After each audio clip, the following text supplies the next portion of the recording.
Reverse tariffs and all commodities going down on Friday. Jerry Gidel is ready to analyze.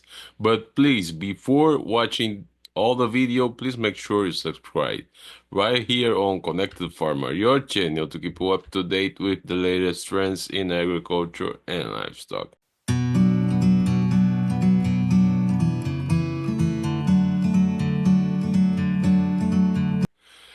So Jerry, we have had a reversal of tariffs this week. The tariffs toward Mexico and Canadian products in the United States. But the commodities went down. All agricultural commodities went down this week. Crude oil was sort of stable. So how do you see this market? Oh yeah, you're right that earlier in the week after his announcements about basically 25% on everything autos and anything that from both sides of the border here from Canada and Mexico and that. But by midweek, then he kind of reversed his situation and says, well, we're still studying these auto tariffs and that, primarily because the fact that the North American auto industry is pretty well integrated. We got different things from different places, and so every vehicle ends up having percentages of things made in Mexico, U.S., and uh, Canada. Now, I realize that a lot of the products, a lot of the particular cars and trucks are made with a certain nameplate on them. But he finally figured out that that's really the automakers finally got to him and figured out that that was, and that kind of stabilized things midweek. And we did get a little bit of a bounce Wednesday and Thursday. He also then made some comments and figured out that potash is the only place that we're getting able to do that. To get that particular mineral for the agricultural area. And he says, well, maybe I shouldn't be putting that high a tariff on that one. The biggest thing in this whole thing is that he basically had to backed up on those, but he didn't change on the 10% additional imports from China. Most of that is manufacturing and consumer good type situations. It's not really involving the subject matter we just talked about from the standpoint of agricultural inputs or cars and things like that. But here we are. We get a couple days of reprieve here after we really pounded these markets pretty dramatically. And then Friday afternoon, he decides that he needed to talk about something. So he then announced that, well, we should have a huge increase in our tariffs on Canadian dairy products. And in the midst of all this, uh, we've had issues about eggs and things of that nature. And to some extent, the U.S. Dairy industry has had some tough times, but I don't think it's really been because of Canada, but that doesn't make any difference from there. And so, anyway, he's always got a threat around the corner at this point. So I think the markets are kind of stabilized there on Friday. Minor downs in corn or excuse me, corn was up and beans and wheat were down. Just primarily, everybody was wore out by all the different things going on, waiting to see actually what could happen with the U.S. Uh, supply demand numbers on Tuesday of this week. Uh, People thought they had an idea what might come out from the USDA, but I think a lot of people, myself included, have kind of backed off here and started to look at some of the domestic issues that could impact these numbers on Tuesday at noon.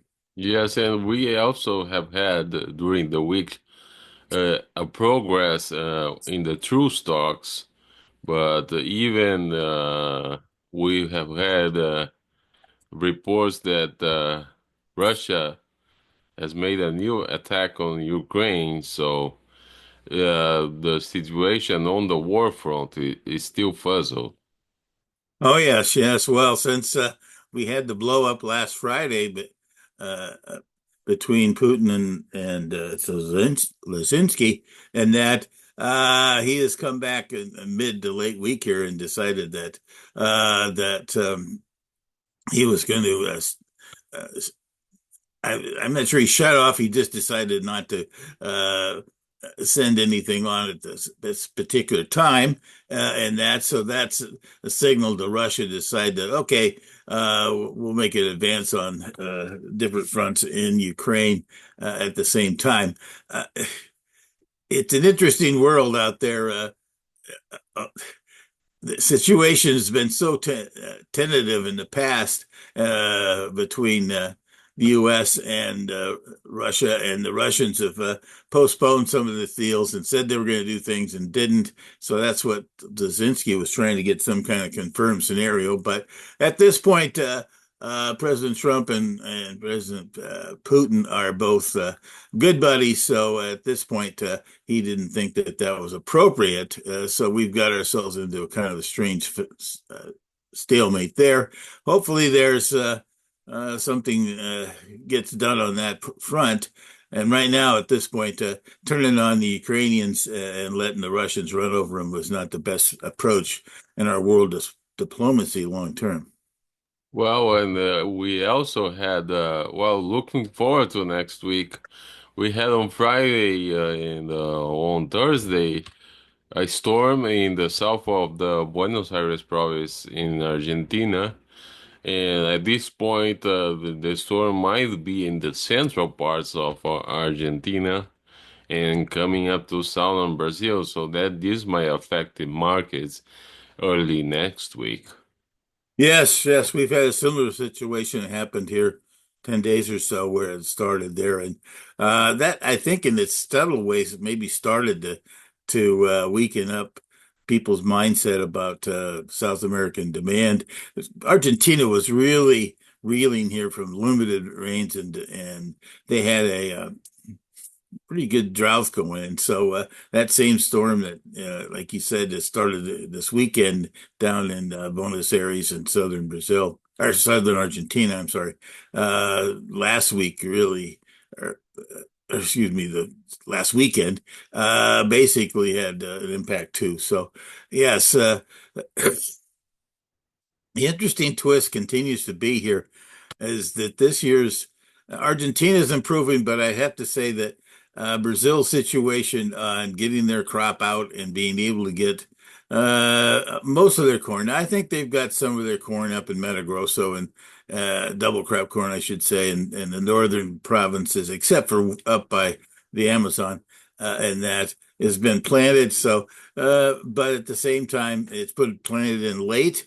And anything that's planted late February and March can be very vulnerable to weather that can really heat up in late March and April. And if it stops raining, it can have a big impact on corn. Right now, though, that hasn't really been a feature on people's mindset. So it's in the background out there. We'll have to see how that all develops longer term at this point. Right now, at least, though, I think the focus is going to be on Tuesday's report. The expectations, I have to say, ahead of that numbers, really minor changes at this point. I think they had 4 or 5 million up is all on wheat. I'm a little more cautious about that because of the exports we've pace has been so slow, and that I'm looking for maybe a 20 million in decrease in exports. Nothing going on in the domestic side of things there. The corn side of things is an interesting one. The trade was looking for a 24 million decrease. I don't know where they were particularly looking for it.